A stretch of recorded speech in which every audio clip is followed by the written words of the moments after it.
Girly Bees. Hey, all you cool cats and kittens. Hi. Oh, he's tearing me down. Carol Baskin killed her husband, whacked him. Kittens. Oh, she's being nice today. You like the camera? Oh, okay. I guess not. So I really wanted to make this video because I know a lot of us are struggling with our mental health during this time. Corona, you bitch. Because it's disrespectful. To you. It is disrespectful To for you. one woman. Red. To you. It is disrespectful. To you. It is.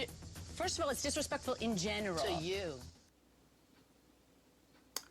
So I thought it would be a really great first YouTube video discussing mental health because it's something so personal to me, and I know a lot of people going through it. So let's get into it. I'm not even gonna try to hit that note because I'm just okay. I'm okay. I'm not gonna get into it. So let's discuss the elephant in the room. Mental health. Mental health and also living with African parents. The two just don't see eye to eye, and it's frustrating. I know for a lot of us, especially being a firstborn, especially being a firstborn generation in America, especially being the first to go to college, sis, your mental health, like, I don't know how is your head still on? Mine kind of blew up a couple times. I commend you if you're still going, but college, school is rough. And that's really where the word anxiety and depression came out to me. I never knew what they were. I mean, you hear depression, you hear anxiety on TV, but you never really know what they are. You don't know what they are unless you see, you know, somebody jumping off a roof or jumping off a bridge, because that's the depiction and stereotype of mental disorders or depression, most of all, because of suicide, when it's not really the case. It's actually way more in depth. And it's something you don't understand unless you've gone through it. That's why it's so hard for people to understand it, especially our African parents. Because you know why? They grew up in totally different environments, okay? They walked, you know, how many miles to go get water and food, and I can't even walk 10 steps to go get some water from the fridge. That's already in the bottle. Laziness. But the overall thing to me is trying to help your parents understand, if that is a thing. I know a lot of our African parents are very stuck in their ways. I say that with love. I love my parents, but they're stuck in their ways, and sometimes it's very, I'm not even gonna say sometimes, all the time, it's hard to convince them to, you know, see a different point of view. But we're trying. The first time I really, like I said, I experienced it in college, it was very much an eye-opener to me. I mean, I was feeling panic attacks, they were panic attacks, but they felt like heart attacks to me, so I didn't know what was going on. I never learned about panic attacks, which is weird because I'm a psychology major. I remember sophomore year of college, in my dorm, my roommate wasn't home. It just felt like I was having vertigo. Like everything was just like whoosh, whoosh, whoosh, you know. And I did what any good Samaritan would do, which is call their mama. I call my mama and anything. I'm like, Mom, do I get whole milk or almond milk? You know? And that's what we do in these trying times. We just call our mamas. And I called my mom, went outside, and tried to, let the fresh air hit me. Maybe I would come back to life, because I just felt like I wasn't myself, which was so weird. It was so out of character for me to, be feeling this way. Like, what is coming over me? I was scared, so I went around, looked at the buildings or whatever. And then my mother did what any typical African parent would. And she started to pray. I'm like, man, this is not helping. This is not helping. It's actually getting me more anxious. And, started to pray more. And I'm like, no, please, no more praying. I love Jesus, but I don't know. It was like, I don't know. I just felt like my anxiety was just rising and rising. So, I was telling her my symptoms, so she came and picked me up, and then we got home, and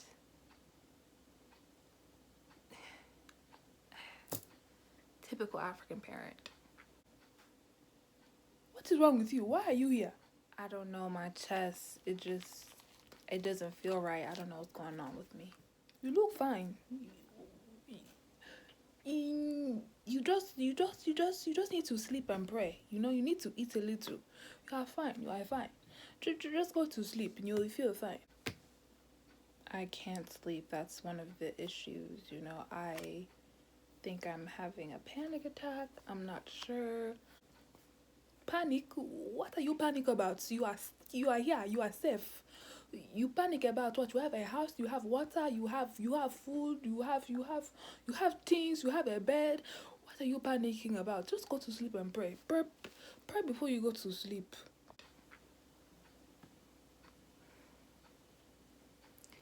So that happened, and I'm like, okay. Went in my room, sat down, and was just like, I don't know what to do. I mean, I don't know, I didn't know what they were at the time. I just knew that, I just kept saying, it's like heart attacks, because that's what they felt like. They felt like someone was reaching into your chest, grabbing your heart, and just like squeezing it. That's what it felt like to me. And I never had any, prior conditions feeling like this, so it was so new to me, and it just felt like I was losing control of my body. I talked to my mom about it. I told her what I was feeling, and again, she told me to pray. And although praying does help the spirit, I needed more of a professional help. And it's like I didn't know where to find that. I didn't know where to seek that, because our parents, of course, thoroughly don't go to psychiatrists. They don't go to psychologists.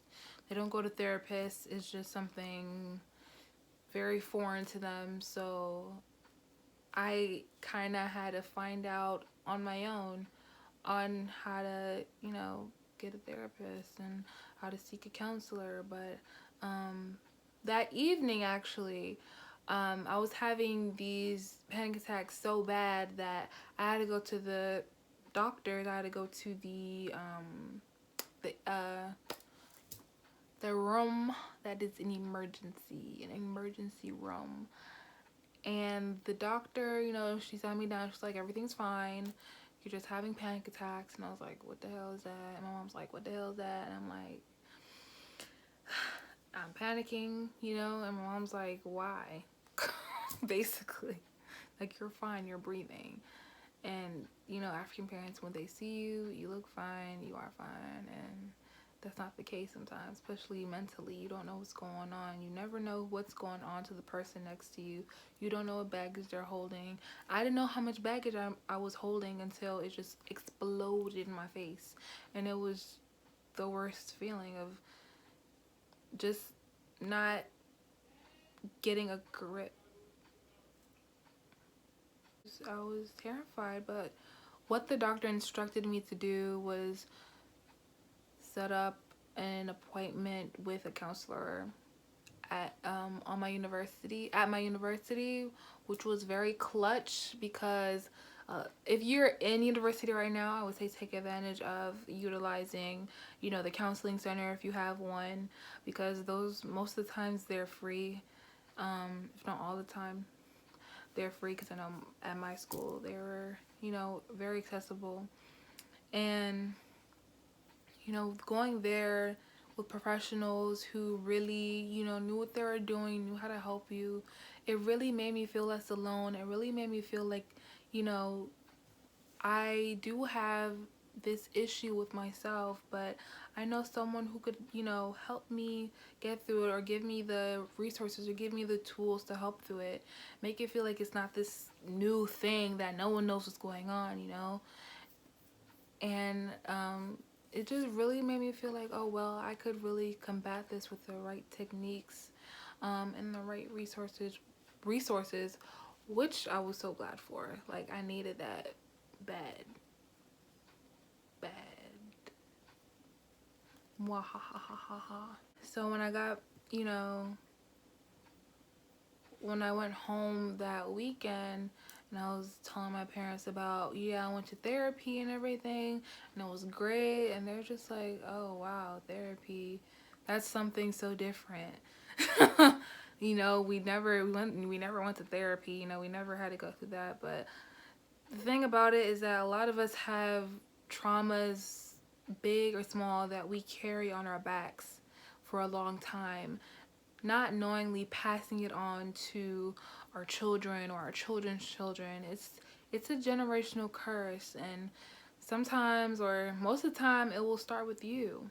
You have to break those curses, in seeking therapy, so that you don't pass these traumas onto your children, your children's children. We need to break them, destigmatize counseling, destigmatize therapy, because it's something needed, especially in our community, because we do go through so much. We do go through traumatizing events, and most of the time we just brush it off like, okay, it happened, whatever. When you wake up screaming, or you wake up sweating, or you just start having panic attacks out of nowhere. But it's been building over time. So just take that initiative and go to the, I should make a song.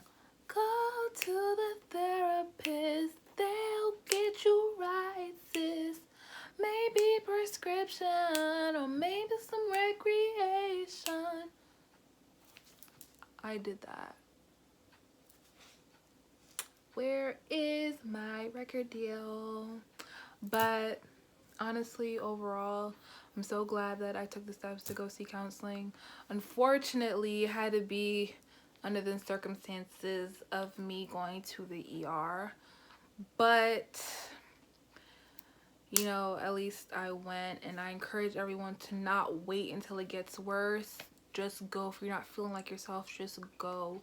I encourage everyone to go to therapy. Go to therapy. Imagination. Go, SpongeBob. Go to therapy, because it's needed. I'll even say go once a year, girl. Get it all out, and then go back into life. Come on now. Life is hard. Like, don't expect everyone to just be all happy and butterflies all the time, because that's never the case. I mean, even your fave go through things sometimes. Everybody does. Everybody that's ever lived, ever walked on this earth has had a conflict or a problem. But that does not define you. What defines you? I feel real British. I don't know why. What defines you is how you breathe through that, is how you get through that, rise above it, and share your story, which I'm trying to do now. Because, today's a good day, tomorrow we don't know. But always press for faith, always press for hope that the next day will be even better than the next. And the next day, and the next day, and the next day. When y'all get to know me, y'all see that I love SpongeBob. I reference SpongeBob a lot. So, just letting y'all know. But in reality, I just want to say I'm here for you, because I want to keep this video short. I'm here for you. Although our parents might not understand, it's good to keep them in the loop of what's going on.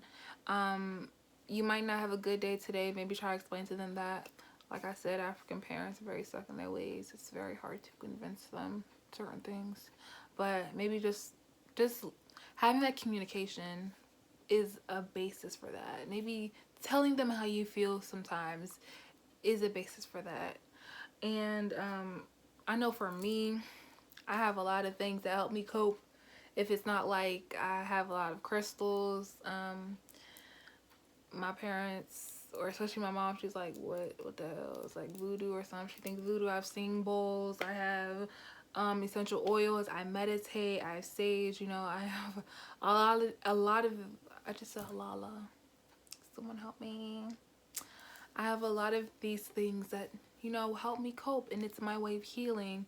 And I used to be frustrated because she didn't understand that, but then I learned that it's okay she doesn't understand. I mean, I try to tell her, this helps me heal, this does this, has properties, but if they don't understand, it's up to them. You are in charge of your own healing process. The only person you should be trying to please is yourself. Put your mental health at the forefront. Put it at the forefront. Stop putting it on the back burner. Hold up. Wait a minute. It's 22. What? Pew, pew, pew. Pew, pew, pew. Yeah, so always put yourself first. Your mama, your daddy, your grandma might not get or understand your healing process, but you do, as long as it's benefiting you. And look for more resources. I can try to help and find some resources, some recreational resources, because I do not like medication. That's just me. I know there's some other people that prefer medication. That's perfectly fine, but for me, it didn't make me feel right. It didn't make me aligned. It made me unaligned. Whoosh. But yeah, so everyone comment below about your story, your battle, how you combated it, your testimony, if you're still going through it. What healing are you doing to, boop, boop, boop, your anxiety, your depression, or even other types of mental disorders, or I don't even like to call them disorders, they're just mental issues because we get through them. No, especially during this quarantine, a lot of people are going through the stress, but just know that we are family. We are all souls having a human experience. I truly, truly believe it. So, yeah, there are so many ways you can, distract yourself from it. You can play Animal Crossing. You can buy some paint by numbers from Amazon and feel like Picasso. You can learn a TikTok dance. I did this in one take, y'all. Like, Beyonce, girl, you got some competition. I kid, but I did do that, so. You can script, you can journal, something I love to do. You could talk about your day, things you plan to do in the future, things you're grateful for. You can use a singing bowl to get you to that place of high vibration and meditation, like so, like that. You could take a walk throughout the neighborhood, or even ride your bike and run over just go out and have fun. You can spill the tea with a bestie. Doesn't matter if she's, a little furry or not. We don't judge. He was alright, Okay. You don't like him either? Okay, fine. You just, okay. Alright. I even took an online class, which was just amazing. You can make an online class. I mean, there are so many things. Try to make a side hustle. You can sleep. You can watch Netflix. You can, what can you do? You can write jokes. There's a job where you could write fortune cookies. Like, that might be something I might want to get into, but anyway, I digress. So please, please, please keep yourself occupied this quarantine because it will not last forever. We are just tiny specks in the universe. I'm going through it. We're all going through it. Just push through it. So, oh yeah, I want to say one thing that about mental health is that it's really something you have to deal with yourself, and I say that in the kindest way because it was really something hard for me to swallow, that you have to get through it yourself. You know, you're the one battling this, and you're the one to heal yourself. I mean, you could go to therapy, you go to counseling, you could take medications, but you also have to do the work in order to let this anxiety and depression or whatever mental issues you have, let it be deplete. Let's eradicate it. It's possible. It's very possible to eradicate it. You just have to, change your mindset a little. Food. It's a lot of array of things. It's a lot about changing your diet, exercising, meditating. Like it's an array of things that you have to do for yourself in order for you to heal, in order for you to repair yourself. It's very, very possible. I truly believe it. So, on that note, guys, stay cool. Don't forget to comment. Be safe. Wear your mask and your gloves. I love you. Until next time.